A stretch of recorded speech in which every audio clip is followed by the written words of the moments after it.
तो कक्षा 12 के सभी विद्यार्थियों लो जी, यहाँ पर देख लीजिए फिजिक्स का आपके लिए मोस्ट इम्पोर्टेंट जो मॉडल पेपर अपन तैयार कर रहे हैं, जिनमें से 4 में से सी है, डी 4 करना है, समय ज्यादा नहीं है, केवल 4 वीडियो है और उसमें आपका सारी चीजें कवर हो जाएगी। ठीक है, यहाँ से देख सकते हैं। परम शून्य ताप पर जर्मेनियम का टुकड़ा व्यवहार करेगा विद्युत रोधी की तरह। ओमी प्रतिरोध है तांबे का तार। वेबर प्रति मीटर स्क्वायर चुंबकीय क्षेत्र की तीव्रता। इलेक्ट्रॉन की जो खोज है जे थॉमसन ने की थी। यहाँ से जाएगा शून्य। ठीक है, बड़ा आभासी प्रतिबिंब प्राप्त किया था उत्तल दर्पण द्वारा। ये आप देख सकते हैं, आप तो बढ़िया सही है यहाँ पर।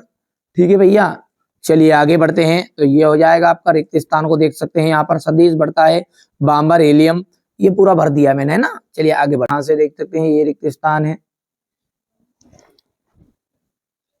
दो बिंदु आवेशों के मध्य लगने वाला जो बल है, दो बिंदु आवेशों के मध्य जो लगने वाला बल है वो होगा 1/4πε0 Q1 और Q2 R स्क्वायर। ये आपका पहला हो गया। गोली चालक की धारिता, गोली चालक की धारिता होती है 4πε0 और R। चल कुंडली धारा मापी, चल कुंडली धारा मापा कहा जाएगा धारा का चुंबकीय प्रभाव। बायो सेवर्ट का नियम dB इक्वल हो जाएगा μ0/4π sin थीटा बटा R स्क्वायर। ये आपका चौथा हो गया। ठीक है भैया, धारावाही लूप के कारण केंद्र पर तो यहाँ पर पांचवा आ जाएगा आपका ये। और RL परिपथ की प्रतिबाधा, बिल्कुल ये इनमें से 100% 2 या 3 आएंगे ही आएंगे। ठीक है, आप ध्यान से समझिएगा। ये है हमारे इंग्लिश मीडियम वाले बच्चों के लिए, बढ़िया से करना है कंप्लीट, है ना। ये हो गया एक वाक्य में उत्तर। ठीक है भैया, एक वाक्य में उत्तर है ये। पदार्थ के कार्यफल का जो मान है किस पर निर्भर करता है? पदार्थ के कार्यफल का जो मान है वो पदार्थ की प्रकृति पर निर्भर करता है। किस पर? पदार्थ की प्रकृति पर।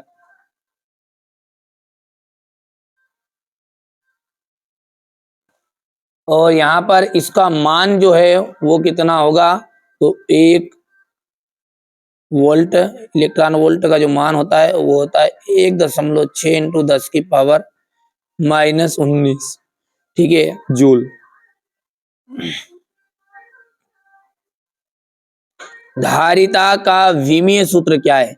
धारिता का जो विमीय सूत्र है M इनवर्स L और T।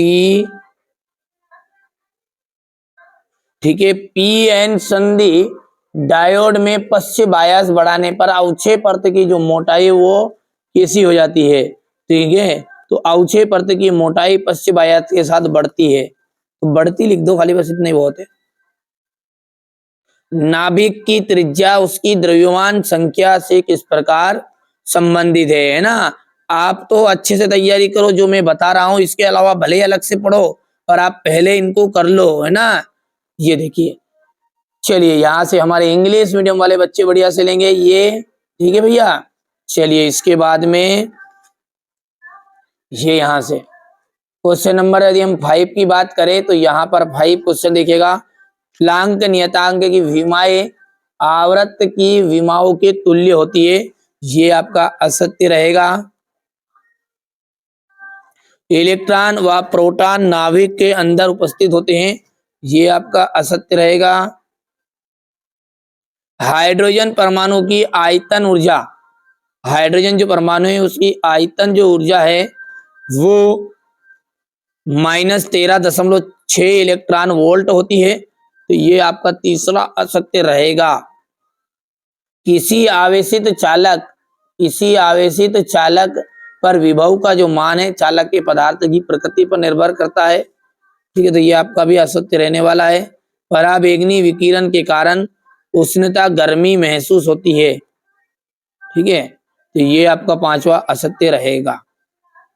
ठीक है, चलिए यहाँ पर देखिए क्वेश्चन नंबर 5 आपका ये। स्थिर विद्युत में गास के प्रमेय को लिखिएगा। ठीक है, विद्युत विभव किसे कहते हैं? यहाँ सदिश या अदिश राशि है। विद्युत धारा के अंतर्गत किरचॉफ के नियमों का रेखाचित्र सहित समझाइए। प्रतिरोध तथा और विशिष्ट प्रतिरोध में अंतर। ठीक है, इसके बाद में यहां से देखिएगा चुंबकीय क्षेत्र रेखाएं क्या है, इसके गुण लिखिएगा। संट क्या है, संट का सिद्धांत समझाइए। लेंस के नियम एवं समझाइए कि इस नियम की सहायता से प्रेरित धारा की जो दिशा है किस प्रकार समझी जा सकती है।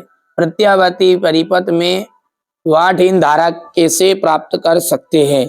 किसी माध्यम का अपवर्तनांक किन किन कारकों पर निर्भर करता है। प्रकाश की उत्क्रमणिता का सिद्धांत समझाना है। निरोधी सस्तंभ यानी विभव किसे कहते हैं। दहली आवृत्ति क्या है। यदि परमाणु में इलेक्ट्रॉन स्थिर हो तो क्या होगा। बोर की कक्ष को स्थायी कक्ष क्यों कहा जाता है। समांतर प्लेट संधारित्र की धारिता के लिए व्यंजक ज्ञात करना है। जबकि दो प्लेटों के मध्य आंशिक रूप से परावैद्युतांक माध्यम स्थित होता है। यदि परावैद्युतांक रूप में धातु प्रयुक्त हो तो धारिता का मान क्या होगा। बढ़िया से कंप्लीट करने का, ये तो कर रहे करिएगा। संधारित्र किसे कहते हैं। समांतर प्लेट संधारित्र की धारिता के लिए व्यंजक ज्ञात करना है। ये आपका क्वेश्चन नंबर 14 रहेगा। सेल के आंतरिक प्रतिरोध की परिभाषा देते हुए बताइए कि किन किन कारकों पर निर्भर करता है। ठीक है, चलिए यहां से देखिए प्रकाश के व्यतिकरण और विवर्तन के महत्वपूर्ण अंतर बताइएगा।